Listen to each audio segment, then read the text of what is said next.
All right, so I've been having some time today. I'm going to hopefully get a couple of videos out today, or at least film some today and then put them out throughout the week.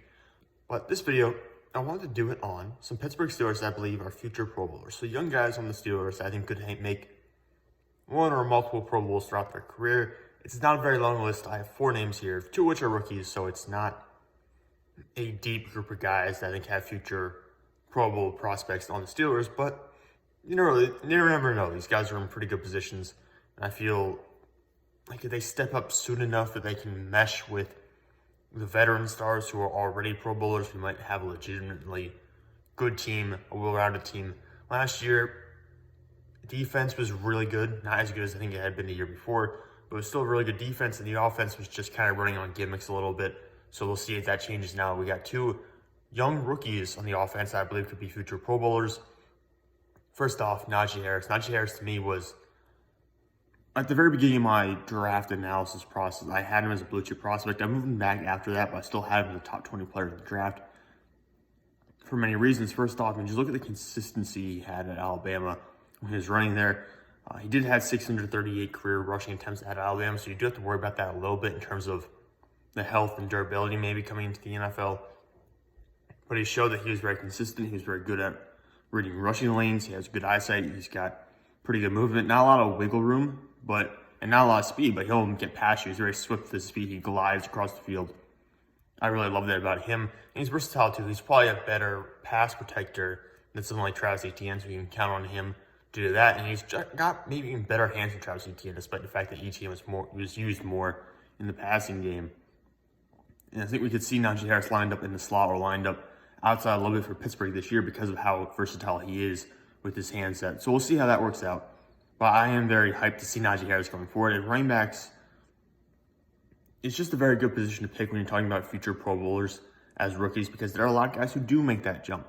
And running backs often don't stay in that Pro Bowl category for very long. Guys like Adrian Peterson, who are up there for over a decade, that's rare. That usually doesn't happen. So someone like Najee Harris has a good chance to make the Pro Bowl, not just because of how talented he is, not just because he's actually in his prime right now, almost as back because of how many snaps he's had at Alabama, but also because of his versatility and because we'll see older running backs maybe aging out of that category, and Harris has a good chance to rise up into that for at least the very beginning of his career. Probably the first 4 to 6 seasons will probably be his healthiest and probably his best years of his career. That's when you can see him make a Pro Bowl. The other rookie on the offense I think really has a chance to make the Pro Bowl is Kendrick Green. And part of it is because I know this doesn't necessarily have to deal with Kendrick Green himself, but look at Pittsburgh's history at the center position. Mike Webster, Hall of Famer. You transition from Mike Webster to Dermontti Dawson. He's a Hall of Famer. You transition from Dermontti Dawson to Jeff Harding. Jeff Harding's makes a couple Pro Bowls, maybe 1 or 2 during his time in Pittsburgh. Then it's Sean Mahan and Justin Hartwig. We can just ignore that part for a little bit. That wasn't a very productive couple of years there. But then it's Marcus Pouncey. So in the span of how many years was that? I mean, it's ridiculous. It's a couple of decades. You have 2 Hall of Fame centers. A guy like Marcus Pouncey who's going to get the looks for the Hall of Fame. And someone in Jeff Harding who was a guy who went to 2 Pro Bowls and was the first team All-Pro at one point in time. And you only have a couple down years at the center position. So that's what you have in your history of drafting or pursuing centers. And I feel very good about your analysis of Kendrick Green. So I have to love that. And also, I really like Kendrick Green as a player. You just watch his mobility, especially in the running game. This guy gets around quite a bit. He's got a lot of fluidity. Maybe not fluidity necessarily, but he's got the ability to get after players at the second level. I would like to see him refine his footwork a little bit so he can make better contact with those linebackers at the second level. But I love the energy he has. I love how he plays. Just watch his tape. It's really fun. So I think he's going to be a good player for them. Maybe not this year necessarily, but if you're projecting 3 to 4 years down the line, I certainly think Kendrick Green's a guy who would be a decade-long starter and make a couple of Pro Bowls here and there. One more player in the offense. I think this is probably an obvious one. I don't think this will surprise anyone. He's not a rookie, but he is entering his 2nd season, and that's Chase Claypool. Now, Pittsburgh has a long history of drafting Pro Bowl wide receivers under the current regime. Just think about it. Think about guys like Mike Wallace, Antonio Brown. You can even see guys that I know Emmanuel Sanders made the Pro Bowl on a different team, but someone like him coming in. So we've drafted a lot of great wide receivers over the past couple of years. And Chase Claypool looks like he could be the next one in line for that. I mean, Juju Smith-Schuster as well. Obviously, he's made a Pro Bowl. So Claypool looks like he could be the next one in that line. He's 6'4", almost 240 pounds, and he runs by guys. He's got a lot of speed, not as much as someone like DK Metcalf. He's not on that level physically, but he is probably the next step down in that line. And as a rookie, 62 receptions, 873 yards, 9 touchdowns. You can obviously project for that a little bit more because he's going to grow as a player. The only limiting factor for him right now, and maybe the biggest limiting factor for him throughout his career, could be the quarterback position. Ben, for the majority of the second half of last season, could not throw the ball 25-plus yards downfield. And that's where Chase Claypool is going to make his money, similar to what DK Metcalf has done in Seattle at points early on in his career. You have to let them get vertically. You have to let them get vertical. You have to let them get downfield. You have to let them just out-jump cornerbacks or out-jump safeties or run past safeties. You have to let them have those opportunities. And you have Ben playing at the level he was playing at towards the end of last season. That just won't work.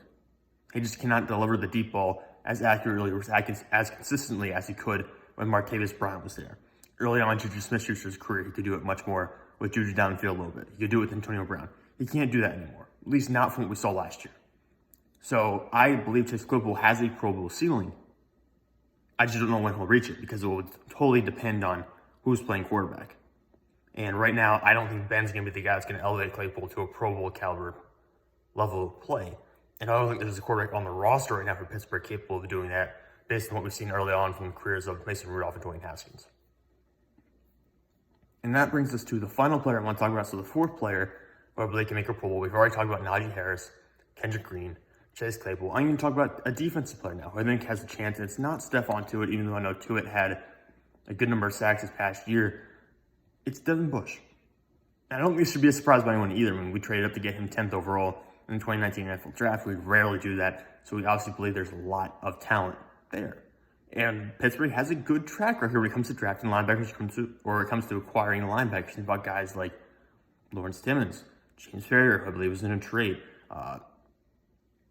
Ryan Shazier, obviously, who would have been around for much longer, would have been a multi-time Pro Bowler, would have been an all-pro at this point, had he not suffered that catastrophic injury. So we've got a good track record when it comes to getting these inside linebackers in and developing into Pro Bowl caliber players. Now, Devin Bush has really only played one full season. I know he played 5 games this past year, but really didn't get to see the full extent of his growth and development. As a rookie, he looked promising. There are still some concerns to me about pass coverage. He's allowed a passer rating over 97 in both his first 2 seasons. That's not good. That's not going to get you to a Pro Bowl caliber level. But we know he has the speed and athleticism to match up well against tight ends or slot wide receivers. You know he has the physical ability to do that. It's just being able to get the technique down. Now, some linebackers never develop that. Some linebackers never find a way to develop that technique. Other guys like Roquan Smith, who came into the NFL and struggled in pass coverage quite a bit early on, have reached that point where they're capable of doing that. So it'll be interesting to see how Devin Bush continues to develop. Now he missed almost the entire season.